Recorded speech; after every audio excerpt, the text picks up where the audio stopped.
अल्हम्दुलिल्लाहि वहदा वस्सलातु वस्सलामु अला मन ला नबिय्य बअद अम्मा बाद।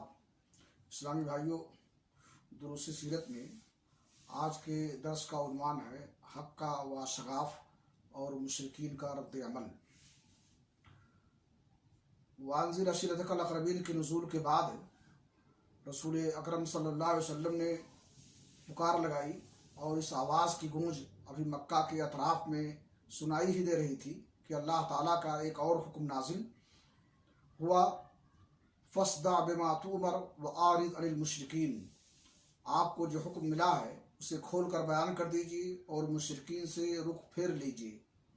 इसके बाद रसूलुल्लाह सल्लल्लाहु अलैहि वसल्लम ने शिर्क के खुराफात व बातिल का पर्दा चाक करना और बुतों की हकीकत और कदर व कीमत को वाशगाफ करना शुरू कर दिया।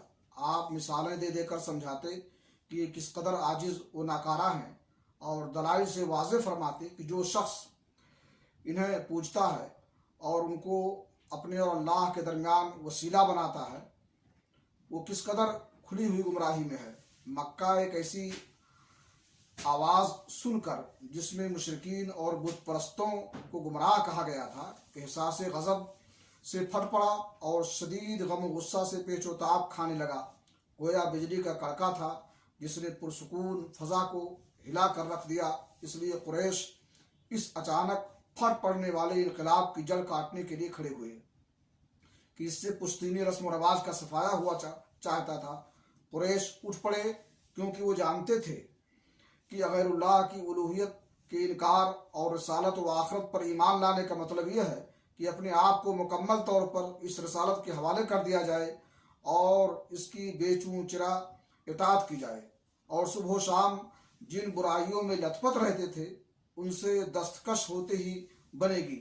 कुरैश इसका मतलब अच्छी तरह समझ रहे थे, इसलिए उनकी तबीयत इस रुसवा कुन पोजीशन को कबूल करने के लिए तैयार न थी, लेकिन किसी शर्फ व खैर के पेश नज़र नहीं, बल्कि जैसा कि अल्लाह रब्बुल आलमीन ने कहा है, बल युरीदुल इंसानु लियफ़जुरा अमामा, बल्कि इंसान चाहता है कि आइंदा भी बुराई करता रहे।